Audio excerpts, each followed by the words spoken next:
Oke teman-teman, jumpa lagi di channel Bantu Kreatif. Untuk hari ini saya ingin memutarkan sebuah video dan ingin mengajak teman-teman untuk melihat dan menontonnya. Nah, untuk video kali ini yang dibahas yaitu tentang Partai Merah, partai terbesar di Indonesia. Nah, tentunya teman-teman tahu kan partai ini. Nah, yang pastinya yaitu Partai PDIP. Nah, ada apa dengan Partai PDIP ini ya? Dan dikabarkan pada tanggal 27 Mei kemarin, yaitu Ketua Pimpinan Anak Cabang PDIP Kabupaten Pemalang, yaitu Bapak Johan Kurniawan ini telah menyatakan mengundurkan diri. Nah, ini ada apa lagi ini?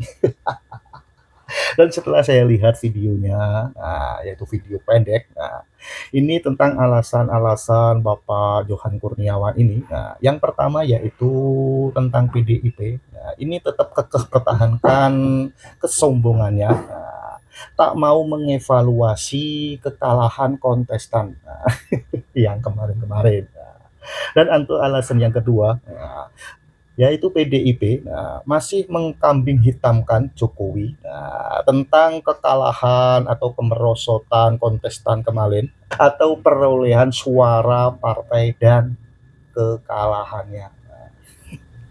Dan ini sangat menarik sekali. Nah, makanya dengan ketidaknyamanannya Bapak Johan Kurniawan ini, makanya Bapak Johan Kurniawan ini memutuskan untuk mengundurkan diri dari pengurusan Ketua Pimpinan Anak Cabang Daerah yaitu Kabupaten Pemalang. Nah, dengan penjelasan saya ini pastinya teman-teman kurang ya, nah, maklum ya. Nah, supaya teman-teman tidak penasaran dengan isi videonya, mari kita lihat. Assalamualaikum warahmatullahi wabarakatuh. Salam. Saya Johan Kurniawan. Perkenankan pada tanggal 27 Mei tahun 2025, Pada tanggal saya 27 mengundurkan diri dari jabatan Ketua Pimpinan Anak Cabang PDI Perjuangan Kecamatan Moga, Kabupaten Pemalang, Provinsi Jawa Tengah, beserta seluruh kegiatan yang terkait di dalamnya. Banyak hal yang mendasari kemunduran diri saya dari keanggotaan dan jabatan Ketua Pimpinan Anak Cabang PDI Perjuangan. Salah satunya adalah PDI Perjuangan masih tetap kekeh mempertahankan kesombongannya dan tidak mau mengevaluasi diri terkait kekalahan yang dialami berkaitan dengan kontestasi baik di Pilpres maupun di pemilihan legislatif, terutama di Kabupaten Pemalang. Mereka masih terus mengkambing hitamkan sosok Pak Jokowi sebagai penyebab kemerosotan perolehan suara partai dan kekalahan yang dialami. PDI Perjuangan seharusnya mengintrospeksi diri bahwa kemunculan Pak Jokowi pada tahun 2014 dan 2019 diakui atau tidak adalah merupakan magnet yang saling menguntungkan. Telah terjadi simbiosis mutualisme di antara PDI Perjuangan dan Pak Jokowi, sehingga tidak ada alasan untuk keduanya saling membenci. Oleh karena itu, perkenankan pada hari ini saya mengundurkan diri dan akan mengembalikan atribut PDI Perjuangan, kartu tanda anggota PDI Perjuangan beserta surat keputusan kepengurusan Ketua PAC PDI Perjuangan dan mengembalikannya melalui pos. Dan saya pada hari ini menyatakan secara resmi mengundurkan diri dari struktur kepartaian. Mudah-mudahan silaturahmi yang telah terjalin selama ini tetap terjalin dan tidak terputus meskipun kita berbeda pilihan. Assalamualaikum warahmatullahi wabarakatuh. Dan itulah ya pernyataan dari Bapak Johan Kurniawan. Nah, dia mengundurkan dari pengurusan atau dari Ketua PAC PDIP Kecamatan Moga, Kabupaten Pemalang. Dengan alasan-alasan yang seperti tadi yang telah diucapkan, yaitu tidak konsisten untuk kemenangan di Pilpres kemarin dan juga Pilkada kemarin. Nah, dengan kesombongan. Nah, ini Bapak Johan ini telah menyatakan kalau emang PDIP ini sombong. Tidak mau tidak mau mengakui kekalahannya atau tidak konsisten. Nah, dan untuk video selanjutnya ini dari Gegeloan doang. Nah, ini teman-teman bisa lihat dan bisa cermati untuk videonya. Oke, kita lihat. Salam logika. Guys, Salam logika. Kalian nyadar nggak sih, setiap ada anggota PDIP yang pada akhirnya memutuskan untuk keluar dari partai PDIP, selalu menjadi berita besar. Bahkan dibesar-besarkan oleh lawan politik PDIP, seolah-olah PDIP ditinggalkan tokoh-tokoh terbaiknya. Sebut saja ada Budiman Sujatmiko, Nah, yang terakhir Marwar Manwar Sirait. Sirait. Itu seolah-olah PDI akan kehilangan segalanya tanpa mereka. Tidak begitu kawan. PDIP tanpa mereka masih menjadi partai yang besar. Iya, tanpa Sekarang mereka masih bandingkan menjadi dengan partai anggota besar. partai lain, misalkan Golkar atau Gerindra. Ketika ada anggotanya yang keluar dari Gerindra atau dari Golkar, itu tidak menjadi berita besar. Tahu artinya kenapa? Karena setiap anggota partai PDIP yang keluar dari partainya itu adalah buruan partai-partai lain karena sudah terasah dan terdidik ketika di PDIP. Tapi kalian nyadar juga nggak sih, setiap orang atau setiap mantan anggota PDIP yang memutuskan keluar dari partai PDIP, pada akhirnya mereka tidak pernah menjadi apa-apa.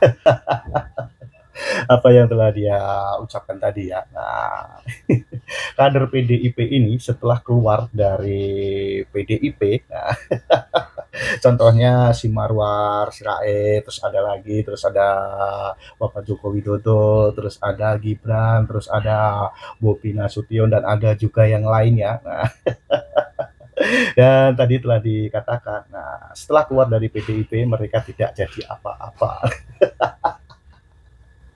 Dan katanya tadi ya, nah, telah menyatakan juga yaitu tentang kader-kader PDIP ini, nah, yang telah keluar atau yang mau keluar ini sudah menjadi incaran. Nah, ya kita tidak tahu dan dia juga mengatakan seperti itu. Nah, apa memang benar dia itu jadi incaran para partai-partai? Kalau menurut saya sih tidak.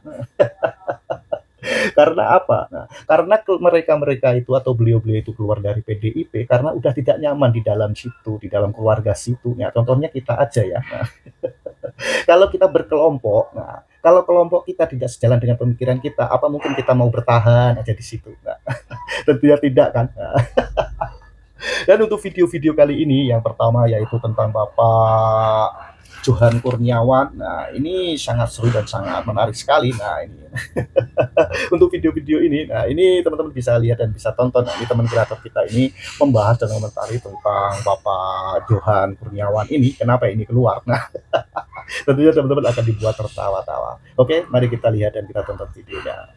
Udah pernah bilang kemarin kan, ya, waktu mengangkat isu tentang PSI, ya, ku bilang ya, kemana Bapak Joko Widodo, ke situ nanti larinya orang-orang PDIP yang hatinya masih hati Jokowi. Iya. Kalau Bapak Joko Widodo ke PAN, mereka ke PAN. Bapak Joko Widodo ke Golkar, mereka ke Golkar. Kalau Bapak Joko Widodo ke Gerindra, mereka ke Gerindra. Tapi untungnya puji Tuhan, alhamdulillah, kata orang PSI. Bapak Joko Widodo nggak kemana-mana selain di PSI. Iya. Nah, ini calon-calon bakalan dapat KTA dari PSI. Langsung aja ya ke kantor PSI, Pak. Nggak usah lewat aku ya. Iya. Gitu. Dan tahu nggak kalian, Johan Kurniawan ini ya, aku setelah cek and recheck ya, bagaimana beliau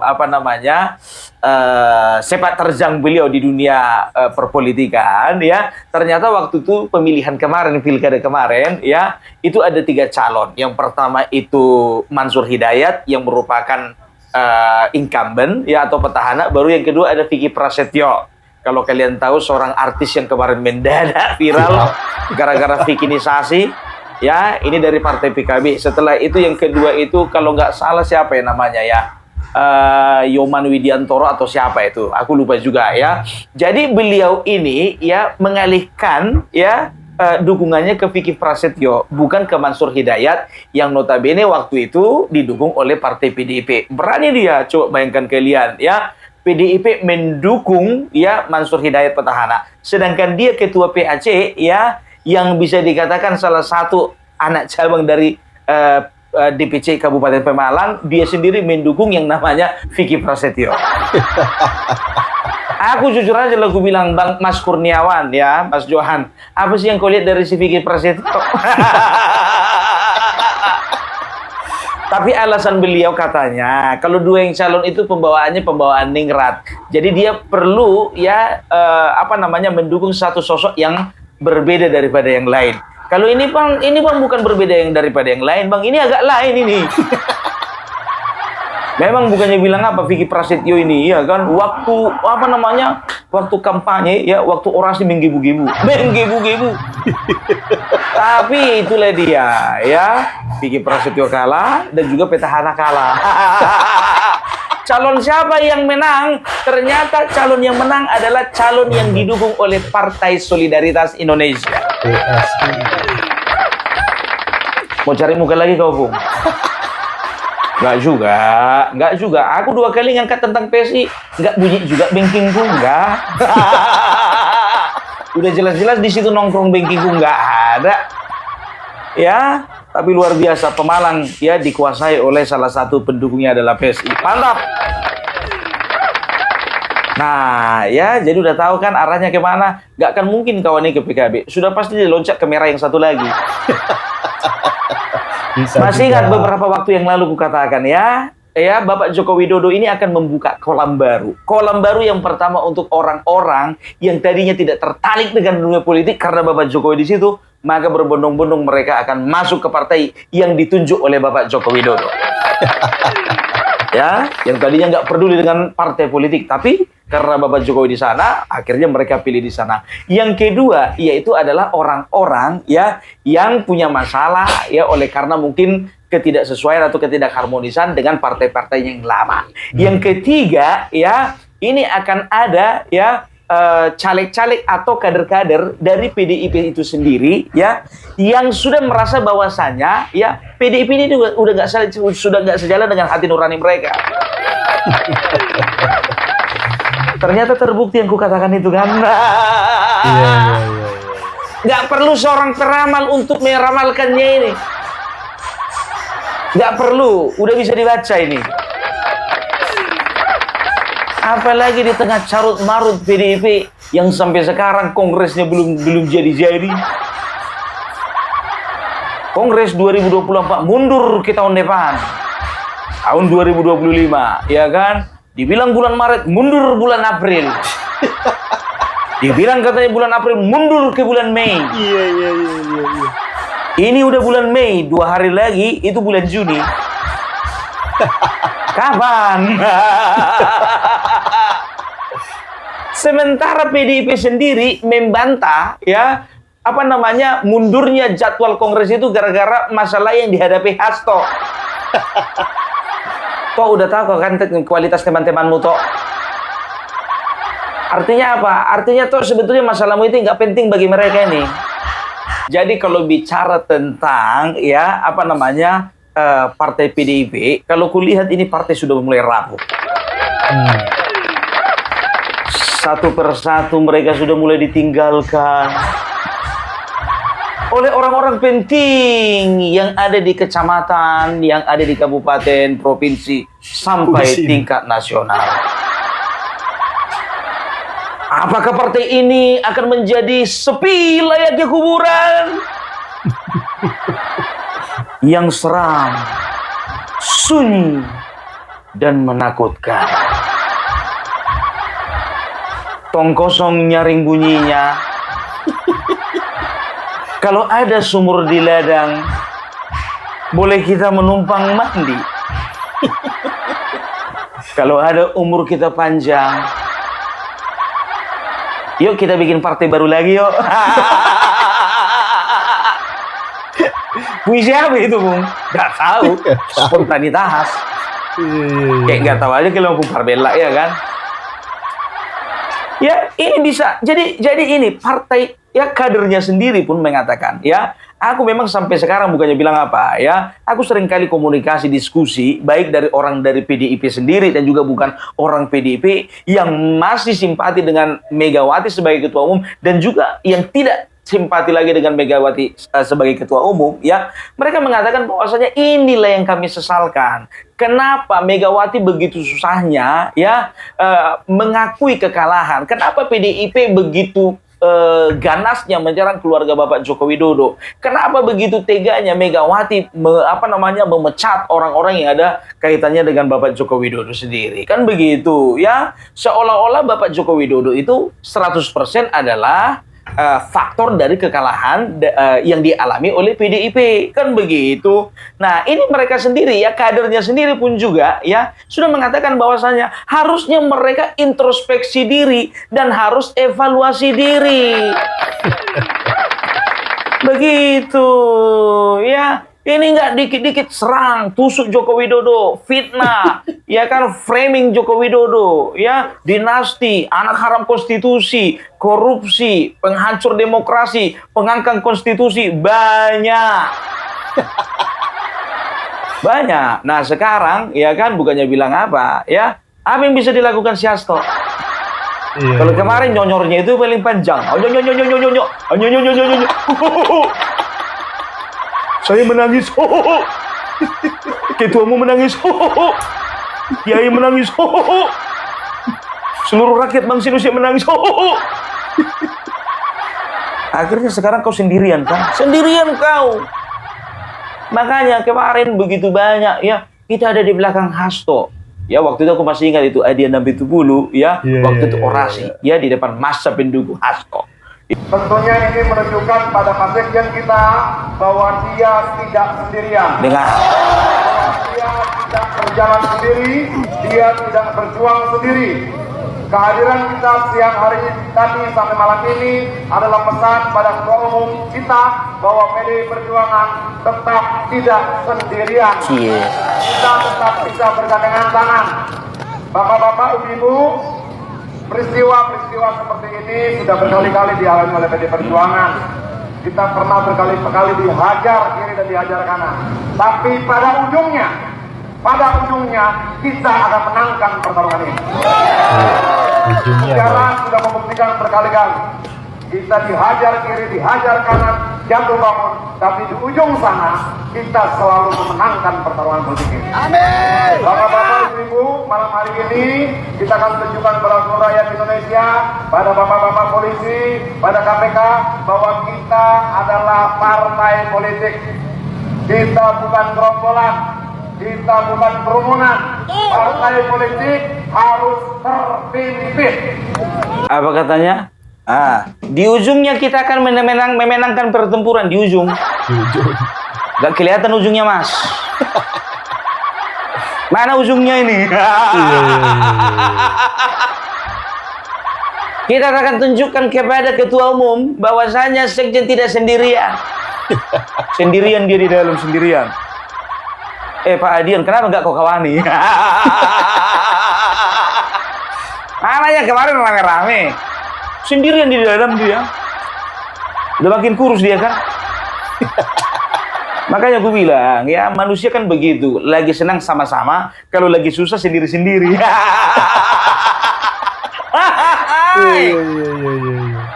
Karena itu adalah kebersamaan yang semu. Itu dia. Ya apa dibilangnya, kita sudah pengalaman. Dihajar dari kiri, dihajar dari kanan. Kita sudah pengalaman dipukul dari kiri, dipukul dari kanan. Dan kita sudah membuktikan bahwasannya kita bisa menang di ujungnya. Tapi kau lupa, kau nggak bilang begini, tanpa Bapak Jokowi kita sebetulnya tidak bisa menang. Maunya gitu kau bilang. Nggak fair. 2004 nggak ada Bapak Jokowi nggak menang. 2009 nggak ada Bapak Jokowi nggak menang. 2014 ada Bapak Jokowi baru menang. 2019 ada Bapak Jokowi baru menang. 2024 nggak ada Bapak Jokowi separuh menang. Kehilangan 18 kursi menyedihkan. Apalagi sekarang, ya kan? Kasus judi online kan? Dibuka sama Pak Budi Ari. Dibuka. Wah, kacau ini Mbak pikirku. Aduh, ya. Udah dibongkar habis-habisan sama Pak Budi Ari. Ditunggu klarifikasi 1 hari, enggak juga. 2 hari, enggak ada. 3 hari, enggak juga klarifikasi. Yang ngomong kemarin Deddy Sitorus, nggak ada tindakan dari Pak Budi Ari, ya. Setelah itu, ya, kadernya melaporkan sendiri, nggak bergeming juga Budi Ari. Sampai ketua DPR RI nggak ngaruh. Puan Maharani meminta Budiari untuk klarifikasi, nggak ngaruh. Nah, ini bisa perang besar ini. Pak Budiari, gimana? Siap bertempur? Ayo Bung, kompori terus Bung. Kompori lah, apa lagi? Ya kan? Selalu yang disalahkan Bapak Joko Widodo ya. Dari orang ini juga banyak kemarin mengatakan bahwasanya menyangkal. Yang namanya Alwin Jabarti Kemas itu bukan keponakannya Megawati. Mengelak. Zulkarnain Apriliantoni bukan juga kadernya PDIP. Mengelak. Udah jelas-jelas dia masuk ke dalam tim pemenangan Ganjar Mahfud. Ngelak. Tim pemenangan Pramono Rano Karno. Ngelak. Fotonya di mana-mana kok. Ya kan begitu, hati-hati ya. 2029 ya. Apa mungkin terjadi seperti yang di dalam puisiku tadi? Bisa jadi. Kalau makin sakit partai ini nggak mengevaluasi diri ya, tidak melakukan konsolidasi secepatnya dan tidak bisa mengintrospeksi diri, akan lahir Johan Kurniawan lainnya yang mulai meninggalkan mereka satu persatu. Perhatikan. Ketua PAC loh, yang bukan kaleng-kaleng ini. Ketua PAC bisa dikatakan di dalam setiap pemilihan ya, ketua PAC menjadi ujung tombak dari sebuah partai. Ya, karena apa coba? Yang paling aras paling bawah itu kan di PAC kecamatan, kan begitu. Mereka lah yang tahu bagaimana situasi di lapangan, mereka yang tahu perkembangan, dan mereka ya setiap masing-masing PAC itu bertanggung jawab ya untuk menjaga suara mulai dari tingkat kecamatan, kabupaten, provinsi sampai nasional supaya tidak terjadi penyelewengan. Perhatikan kalian, nggak main-main ini. Johan Kurniawan ini kalau kukatakan orang yang cerdas. Karena apa? Karena sudah meninggalkan PDIP. Nggak berani lah aku balik belakang, Bah. Iya. Biar ku tengok-tengok aja lah dalam fotoku ini. Kayak Anies ya kan, aku ajak dulu ngobrol lukisan ini ya. Bapak Jokowi, negara ini sebetulnya baik-baik saja. Tapi masyarakatnya sebagian yang kurang baik. Apalagi dari kaum 16, kaum kurang cerdas. Dan juga dari kaum 24, kaum yang tidak cerdas sama sekali. Negara lain sudah berbicara bagaimana supaya sampai di bulan dengan waktu 2 hari, 2 malam. Tapi negara ini asik saja masyarakat yang kaum 16 dan juga 24% ini hanya memikirkan ijazah. Bapak Prabowo, 2 orang yang gua ajak ngobrol. Negara ini kami percayakan kepada Bapak. Bapak fokus saja terhadap pembangunan, fokus saja terhadap kemajuan negara ini, fokus saja Pak untuk mensejahterakan rakyat. Ya Pak ya, kalau urusan Roy Suryo, Rismon, Tifa, serahkan pada kami Pak. Iya. Kalian kira Prabowo itu, Bapak Prabowo nggak kepikiran sama orang si Rismon ini? Makanya dia pernah mengatakan kan, apa sih ijazah aja pun juga dibilang palsu-palsu, nanti ijazah saya lagi dipertanyakan. Kok aku kayak Anies Baswedan nih? Tapi masih waras aku kan?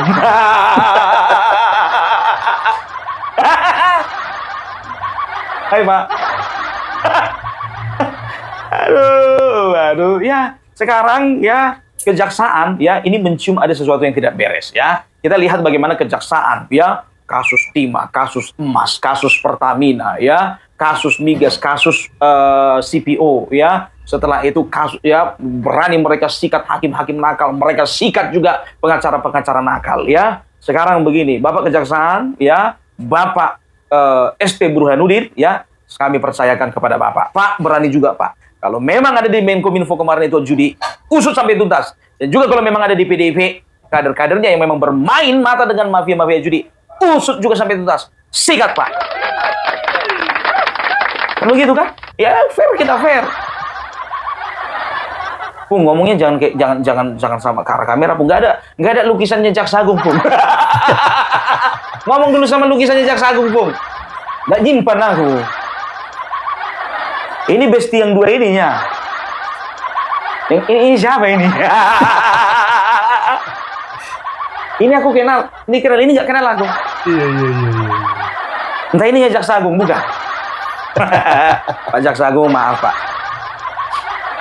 Ya itu dia. Jadi usut semua sampai tuntas. Yang kami rakyat berada di belakang Bapak dan kami akan bersuara keras ya. Kalau memang ya judi online ini memang betul-betul ada barangnya, ada orangnya dan masih beroperasi Pak. Usut sampai tuntas Bapak.